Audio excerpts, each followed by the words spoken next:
สบายดีพี่น้องทุกๆคนยินดีต้อนรับเข้าสู่การเฝ้าเดียวในวันนี้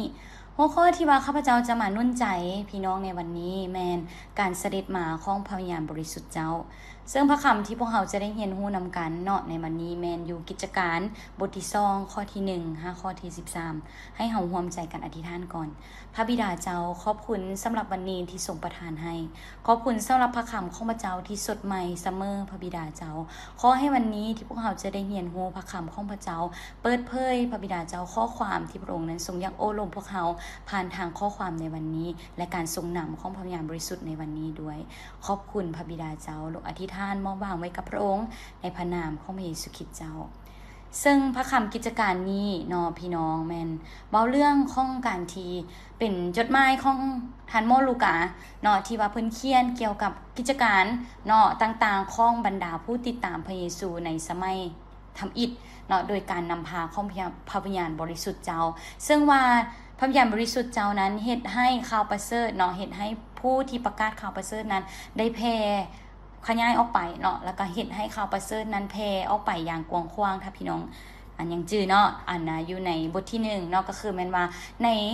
นครเยรูซาเล็มเนาะในทั่วทั้งแคว้นยูดาห์กับแคว้นซามาเรียและจนถึงที่สุดปลายแผ่นดินโลกอันนั้นคือข่าวประเสริฐได้แพร่ออกไปในกิจการตัวนี้ที่อาจารย์ลูกาเพิ่นได้เขียนบันทึกไว้เช่นกันฉะนั้นในมื้อนี้2อย่างที่ว่าข้าพเจ้าอยากมาแบ่งปันกับพี่น้องเลยเนาะก็คือว่าอย่างที่1พระสัญญาของพระเจ้าเป็นจริงเนาะพระสัญญาของการ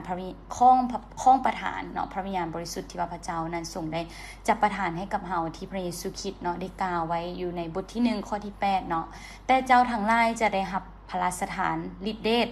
เมื่อพระวิญญาณบริสุทธิ์เจ้าจะเสด็จมาถึงพวกเจ้าและพวกเจ้าจะเป็นพยานให้แก่เฮาในนครเยรูซาเล็มตลอดทั่วแคว้นยูดาห์กับซามาเรียและจนถึงที่สุดปลายแผ่นดินโลกซึ่งว่าในบทที่1ข้อที่4นั้นเนาะก่อนหน้าบทข้อที่8ก็คือพระเยซูคริสต์ได้บอกให้กับสาวกว่าอย่าออกไปจากนครเยรูซาเล็มแต่ให้คอยท่าหับข้องประทานเนาะก็คือพระวิญญาณบริสุทธิ์ที่จะส่งเสด็จมาหรือว่าจะส่งมาเสด็จมาประทับในชีวิตของพระเจ้าในบทที่2ข้อที่4นั่นเนาะก็คือแม่นอยู่ข้อนี้อ่านเนาะจะเอาในบทที่2ข้อที่4ก็คือทุกคนในที่นั้นเต็มไปด้วยพระวิญญาณบริสุทธิ์เจ้าและเริ่มปากภาษาต่างๆตามที่พระวิญญาณทรงโพธิ์ประทานให้แก่พวกเพิ่นซึ่งเราเห็นเลยว่าหลังจากที่เพิ่นได้รับพระวิญญาณบริสุทธิ์เจ้าเพิ่นก็เริ่มประกาศและในตอนนั้นคริสตจักรยุคทำอิฐก็เริ่มต้นขึ้นพร้อมกับกิจการของพระเจ้าก็ได้เริ่มต้นขึ้นอันนั้นคือข้อที่1เนาะข้อที่2แม่นการเติมเต็มของพระวิญญาณบริสุทธิ์เจ้าเนาะพระเจ้าทรงสัญญาแล้วว่าจะประทานให้และพระเจ้าก็ประทานให้ฉะนั้นการเติมเต็มของพระวิญญาณบริสุทธิ์เนาะซึ่งอยู่ในบทที่2ข้อที่1-13นี้เป็นช่วงเวลาที่ว่าผู้เชื่อทั้งหมดได้มารวมตัวกันเพื่อที่จะเฉลิมฉลองวันเพนตาคอสเตเนาะซึ่งในที่นั้นเนาะพระวิญญาณบริสุทธิ์ก็ได้เสด็จมาถึง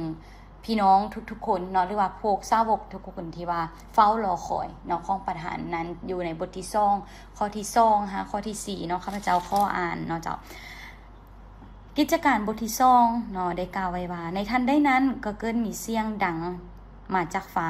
เหมือนเสียงลมพายุแห่งกาดังก้องสนั่นทั่วเหือนที่พวกเพิ่นนั่งอยู่มีลิ้นเป็นหูเหมือนเปลวไฟได้ปรากฏให้พวกเพิ่นเห็นและลิ้นนั้นได้แตกกระจายออกไปอยู่ถึงพวกเพิ่นทุกคนผู้ละลิ้นทุกคนในที่นั้นจึงเต็มไปด้วยพระวิญญาณบริสุทธิ์เจ้าและเริ่มปากภาษาต่างๆตามที่พระวิญญาณทรงโพธิ์ให้พวกเพิ่นได้เว้านั้นเนาะแล้วพี่น้องฮู้บ่ว่าหลังจากที่ข้อที่4เนาะอยู่ในพระคัมภีร์พี่น้องอ่านเพิ่มเติมก็ได้เนาะคนยิวเนาะที่ว่าเป็นคนยำเก่งพระเจ้าจากทุกประเทศทั่วโลกเนาะได้อยู่ในกรุงเยรูซาเล็มในตอนนั้นก็คือแม่นว่าในตอนนั้นพวกเขาเจ้าได้ยินเนาะได้ยินสาวกเว้าภาษาของตนเองแล้วพวกเขาเจ้าตื่นเต้นประหลาดใจเนาะพวกเขาจึงเว้า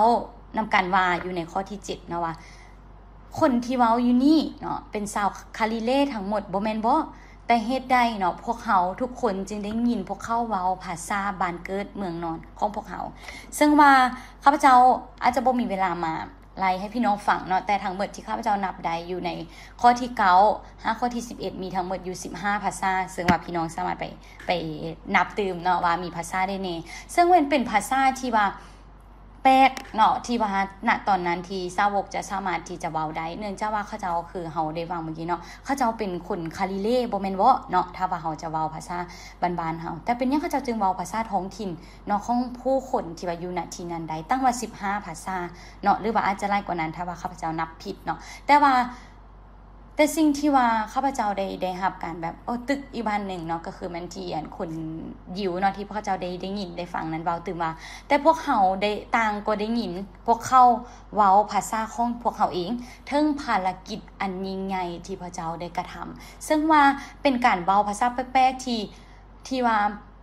ข้าพเจ้าคิดว่าผู้ที่ว่าเว้านั้นก็อาจจะบ่เข้าใจแต่พี่น้องที่ได้ยินได้ฟังเนาะอยู่ที่นั้นโดยเฉพาะแม่นผู้คนยิวเนาะที่ว่าเพิ่นยำเก่งพระเจ้าอยู่ที่นั้นได้ยินได้ฟังแล้วเขาเจ้าอย่างประหลาดใจเนาะเพราะว่าเขาเจ้าบ่ได้เว้าเกี่ยวกับตนเองแต่เขาเจ้าเว้าถึงภารกิจอันยิ่งใหญ่ที่พระเจ้าได้กระทำเนาะซึ่งว่ามันเป็นอย่างที่อัศจรรย์หลายแม่นบ่พี่น้องแต่เนาะเทิงปั่นได้กระตามเทิงว่าพี่น้องเทิงว่าผู้คนที่อยู่ที่นั้นเขาเจ้าจะได้เห็นเทิงการอัศจรรย์ได้ยินเรื่องการอัศจรรย์ที่ว่าสาวกเนาะได้ประกาศเนาะความยิ่งใหญ่ขององค์พระผู้เป็นเจ้าภารกิจอันยิ่งใหญ่ของพระเจ้าแต่ก็ยังมีบางคนที่ว่าสับสนอยู่บางคนก็เยาะเย้ยเนาะแล้วก็เว้าว่าพวกสาวกคันเมาเหล้าทั้งที่ว่าตอนนั้นเป็นตอน9 โมงเช้าเนาะพี่น้องไปอ่านเติมได้อยู่บทที่3เนาะข้าพเจ้าอาจจะยังบ่ทันได้ไปฮอดนั้นเทื่อเนาะแต่สำหรับเฮาเด้พี่น้องเนาะสำหรับเฮาแล้วเฮาเรียนรู้อย่างใดแน่จากการที่ว่าพระเจ้านั้นทรงได้ในกิจการเนาะบทที่2นี้เฮาเรียนรู้ได้เทิงฤทธิ์อำนาจที่บ่แม่นของเฮาเองเป็นฤทธิ์อำนาจที่พระเจ้าทรงประทานให้กับเฮาผ่านพระวิญญาณบริสุทธิ์เจ้าที่ให้ความกล้าหาญกับเฮาให้สติปัญญากับเฮาและให้ฤทธิ์อำนาจกับเฮาในการที่จะเป็นพยานให้กับองค์พระผู้เป็นเจ้าและในทำนองเดียวกันพี่น้องกิจการบทที่2ก็ยังเป็นอีกด้านหนึ่งที่เฮ็ดให้เฮาเห็นถึงความรักของพระเจ้าที่มีต่อทุกศาสตร์ทุกภาษาเนาะเพราะว่าพระเจ้าเนาะอยากให้ทุกสนศาสตร์ได้ยินข่าวประเสริฐและกลับมาหาพระเจ้าการป้าภาษาต่างๆหรือแม้แต่ว่าอยู่ในพระคัมภีร์อาจจะว่าภาษาแปลกๆเนาะก็คือเป็นภาษาที่ว่ามาจากองค์พระผู้เป็นเจ้าเป็นภาษาที่มาจากพระวิญญาณบริสุทธิ์เจ้าที่เฮ็ดให้เฮามีฤทธิ์อำนาจที่เฮ็ดให้เฮาสามารถประกาศออกไปเนาะถึงแม้นว่าอาจจะมีบางครั้งเนาะที่ว่าผู้ที่เฮาประกาศออกไปเขาจะอาจจะบอกว่าเป็นบ้าบ่เมาเหล้าบ่เนาะคือในทำนองเดียวกันที่เฮาอาจจะเจอแต่พี่น้องทั้งยังได้ก็ตามให้เฮาเชื่อมั่นในฤทธิ์อำนาจที่มาจากองค์พระผู้เป็นเจ้าบ่แม่นฤทธิ์อำนาจที่มาจากตัวเฮาเองบ่แม่นฤทธิ์หรือว่าบ่แม่นกำลังที่มาจากเฮาเองแต่ให้เฮามั่นใจและสัตย์ซื่อในการเชื่อฟังเนาะและการนำไปด้วยการทรงนำของพระวิญญาณบริสุทธิ์ในทุกๆวันพี่น้องสิ่งเหล่านั้นเนาะคือสิ่งที่ว่าข้าพเจ้าอยากมาแบ่งปันกับพี่น้องในวันนี้หากพี่น้องเนาะมีเวลาข้าพเจ้าอยากนุ่นใจพี่น้องในการที่จะอ่านเนาะบทที่2เนาะข้อที่1ตั้งแต่ข้อที่1จนถึงข้อที่13เลยพี่น้องจะเห็นถึงการเคลื่อนไหวและความกล้าหาญของผู้ที่ว่าเป็นสาวกของพระเจ้าในตอนนั้นเนาะและแน่นอนว่าพระวิญญาณของพระเจ้าที่สถิตอยู่กับเพิ่นนั้นก็เป็นพระวิญญาณองค์เดียวกันที่สถิตอยู่กับเฮาในมื้อนี้ฉะนั้นพี่น้องอย่าสุยานพี่น้องให้เฮาร่วมใจกันอธิษฐานขอบคุณพระบิดาเจ้าสำหรับการเปิดเผยของพวกเขาของพระเจ้าในวันนี้ในชีวิตของพวกเราขอบคุณที่ทรงเป็นพยานพระบิดาเจ้าในความสัตย์ซื่อขององค์พระผู้เป็นเจ้าผ่านทางชีวิตของสาวกทุกๆคนพระเจ้าที่ว่าได้รับของพระราชทานฤทธิ์เดชที่มาจากองค์พระผู้เป็นเจ้าและในทำนองเดียวกันข้าเจ้าก็ได้ยึดมั่นเชื่อฝังและสัตย์ซื่อในการที่จะเป็นพยานให้กับพระเจ้าด้วยการเต็มล้นที่มาจากพระวิญญาณบริสุทธิ์ขอให้พระคำที่พวกเราได้เรียนรู้ในมื้อนี้พระเจ้าได้เกิดพ้นในชีวิตของพวกเขาด้วยที่พวกเขาจะตระหนักรู้พระเจ้าถึงการทรงนำของพระวิญญาณบริสุทธิ์จะตระหนักรู้ถึงพระสุรเสียงที่มาจากพระองค์และขอให้พวกเขา